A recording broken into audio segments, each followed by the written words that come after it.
Uyu munsi ndashaka tuganire ku kintu abantu benshi batajya banamenya ko ari ikibazo, ugasanga twese tubana nabyo cyangwa se turabifite mu buzima bwacu bwa buri munsi, ariko ntago tubyitaho. Rimwe na rimwe ntitunabizi ko ari ikibazo, ariko abo tubana, abo duhura nabo mu buzima bwacu bwa buri munsi, barabizi ko icyo kintu tugendana nacyo. Ikintu cyitwa addiction cyangwa se kuba imbata y'ikintu runaka. Nimvuga addiction abantu ntibahite bumva ngo kuba imbata y'inzoga cyangwa se drogue runaka, oya, ahubwo ushobora kuba imbata y'ibikorwa bitandukanye ukora, ushobora kuba imbata ya telefone, ushobora kuba imbata y'ikintu runaka, cyangwa y'umuntu runaka.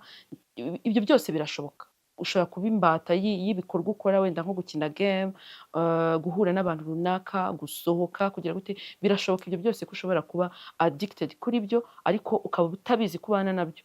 Uyu munsi rero ndagira ngo tuze kubigarukaho, turebe ese ni ubuhe bwoko bwa addiction bubaho, ese ni gute nahangana na addiction nyifite, cyangwa se nabigenza gute kugira ngo umuntu ufite addiction mufashe, n'ibindi nk'ibyo ngibyo bigiye bitandukanye. Ariko by'umwihariko turaza no kureba ni ibihe bintu by'ingenzi nakwisetinga nka challenge nakwiha kugira ngo mbashe gusohoka mu kintu runaka cyampinduye imbata cyangwa cyanyadictinze, nubwo atari ikinyarwanda kibaho, ariko abantu ngira ngo bahita babyumva cyane. Mbahaye ikaze rero kuri YouTube channel ya Delphine Umuhoza, ni njyewe.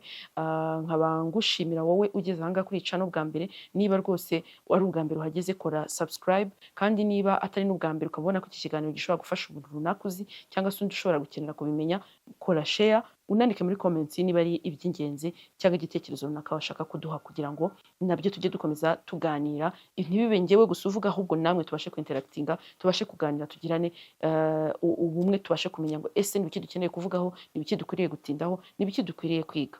Murakoze rero, reka dutangire. Addiction rero cyangwa se kuba imbata y'ikintu, buriya tubanje no kurebera muri rusange ni iki. Ntago ari ukuvuga ngo akenshi abantu addiction bakunda kubifata nk'ikintu kiri kukubuza amahoro, nyine kigukontorora, mbivuge gutyo. Ariko burya ntago ari byo, kuko addiction ubundi ntago ari ikintu kigukontorora, ahubwo ni ikintu depandaho, cyangwa se ni cya kintu wumva utabaho udafite. Byanze bikunze ugomba ukibone buri munsi. Birashoboka ko ari ikintu ufata buri gihe, ariko ukajya uvuga ngo iki kintu uko byagenda kose ngomba kugifata. Ndafata urugero rworoshye. Hari abantu bafite addiction ku ikawa. Iteka byanze bikunze atabonye ikawa ntago yahumeka.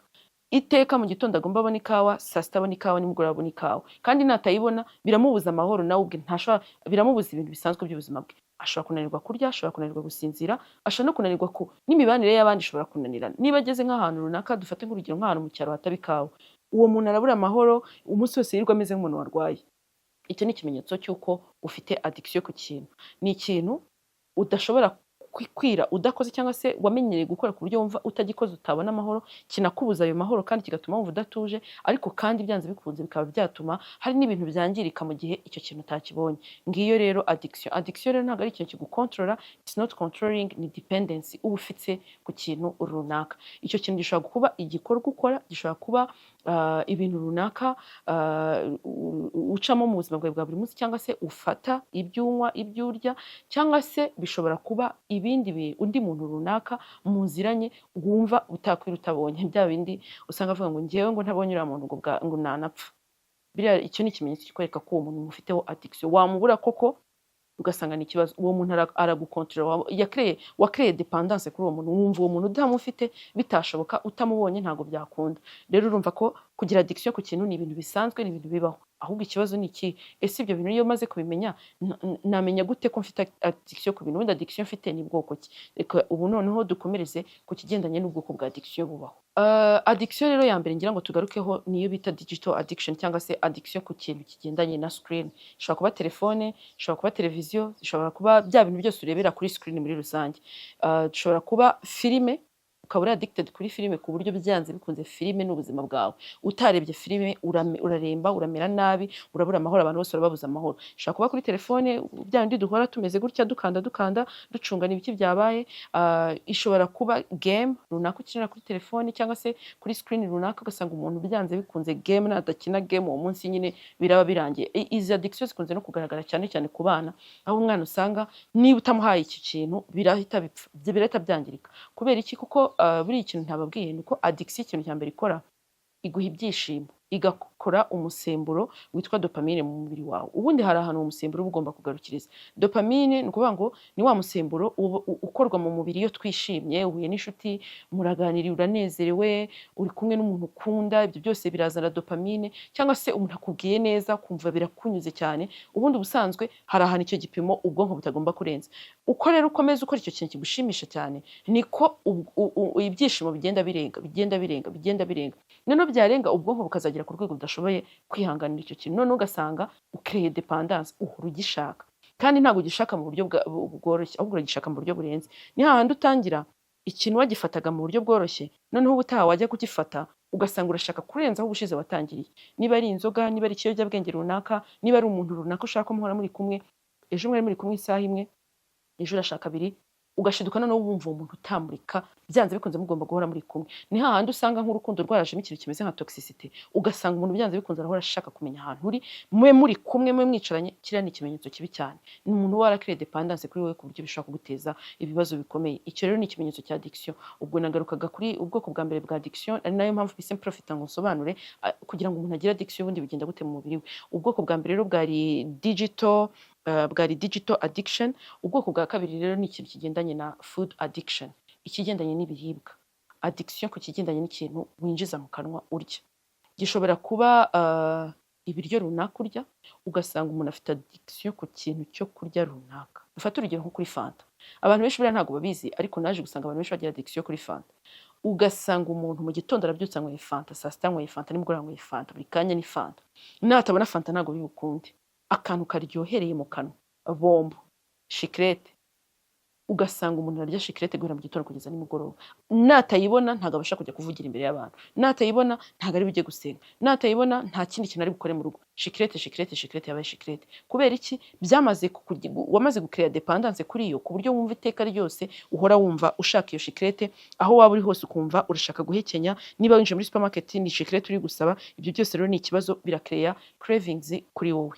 Hanyuma ikindi ni substance addiction. Ahari yayindi abantu benshi bazi, ari bavuga ngo uriya muntu ari addicted, ngo anywa inzoga nyinshi, wanywa itabi ryinshi.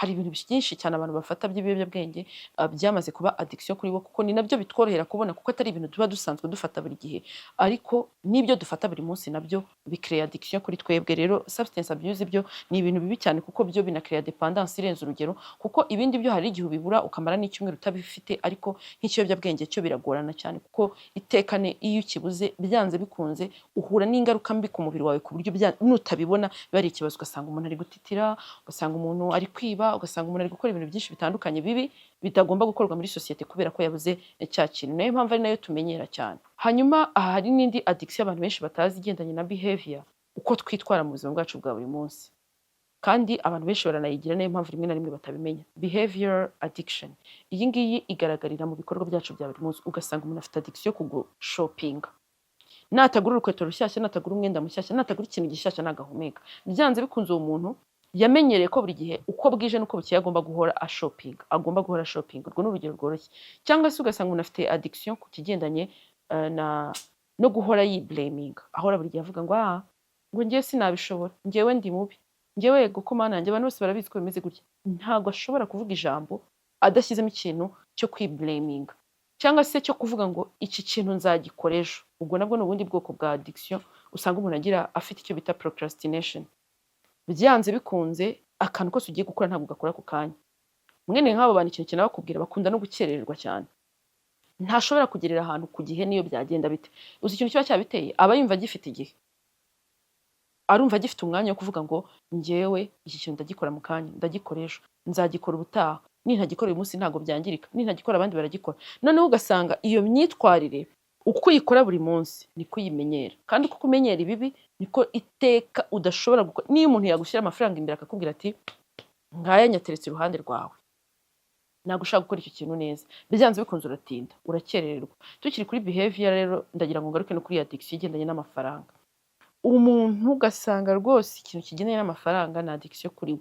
Arashaka amafaranga nk'uwayataye, ntabwo ari bibi gushaka amafaranga, ariko iteka ugasanga ni wa muntu w'umunyabugugu ku buryo n'igiceri cy'icumi atakiguha. Igiceri cy'ijana niyo wagira ute ntabwo ushaka kukibona. Ifaranga rye araribarira hahandi usanga akantu kose akabara ku buryo ukibaza ngo ese uyu muntu ninde wamwambuye ku buryo amera gutya. Ntabwo ari umuntu worohera ku kintu kigendanye n'amafaranga. Ariko hazamo n'ibindi bintu bituma umuntu abona n'amafaranga, harimo nk'ibintu bigendanye no kujya mu mikino y'amahirwe, kubetinga, bya gambling bitandukanye, guhora mu myenda idashira buri gihe kuko wagiye gufata amafaranga runaka kugira ngo ubashe gukina iyo mikino. Ibyo byose ni ikibazo bigendanye n'imyitwarire yawe. Buri gihe abantu benshi usanga bafite abantu bose bazi, usanga umuntu yarabaye imbata yo gukina imikino y'amahirwe kubera ko ahora ategereje kubona iya mafaranga. Ubwo rero n'ubwoko bugiye butandukanye bwa addiction n'ubundi bwose ntavuze, rwose ibyo ni ikibazo gikomeye usanga abantu bahanganye nabwo, kandi ni ibintu icyo nakubwira wenda cyiza kibirimo ni uko addiction irakira, ariko ikira ari uko nyir'ubwite uyifite yemeye ko afite ikibazo agashaka ubufasha. Gusa iyo udashakishije ubufasha hari effects cyangwa se ibibazo ushobora guhura nabyo. Ikibazo cya mbere, unanirwa kubana n'abantu, discipline nkeya, guhora mu myenda y'amafaranga, iteka ugahora uri ikibazo kandi ntago bigukomeretsa wowe ubwawe cyangwa bikangiza wowe ubwawe, byangiza n'abandi bantu, ubucuti bugatakara, inshuti zikakuvaho, abavandimwe nuko. Ibyo byose rero ugomba kwibwiriza ko ari ikintu cy'ikibazo ndetse ugashakisha ubufasha, kuko no mu Rwanda hasigaye hari ibigo byinshi bigiye bitandukanye bitanga ubufasha ku bantu bafite ibyo bibazo, cyane cyane ibigo bifasha ku bigendanye n'ubuzima bwo mu mutwe. Mental health za hospitals zirahari, centre de santé zirahari, haba hari abantu ugomba gushaka ubufasha byanze bikunze, kuko ubufasha burashoboka kandi ni ibintu bishobora gukemuka. Nari nakubwiye rero ko ndibuze kukubwira ikigendanye na challenge muri steps runaka ushobora gukora kugira ngo wisuzume wowe ubwawe, umenye niba ufite ikibazo, numara kumenya ko ufite ikibazo noneho urwane no kugikemura. Icyo kibazo mvuga ni addiction cyangwa kuba imbata y'ikintu. Niba wamaze kumenya ngo ndi imbata y'iki kintu, ese nahangana nacyo gute? Ikintu cya mbere ni awareness, kubanza kumenya ngo ese mfite ikibazo, ese ikibazo mfite ni ikihe? Ese niba noneho ikintu gisekeje ni uko hari igihe rimwe na rimwe wowe utanabibona ushobora kubaza abantu muri kumwe, inshuti zawe, abavandimwe cyangwa abandi bantu muhura kenshi, kubaza se mubona mfite addiction kuki? Iyo mundebye mubona ntari imbata y'ikintu runaka, ese icyo kintu cyaba ari ikihe? Awareness, iyo ubashije kwemera ko ufite ikibazo, bavuga ngo ngewe ikibazo mfite noneho ni iki ngiki, bizagufasha kugira ngo cya kibazo ubashe kugikemura. Step ya kabiri rero noneho ni ukumenya ngo ni iki kintu kintrigaringa cyangwa se kigurura kugira ngo buri gihe nisange muri cya kintu runaka gituma nyine mba imbata.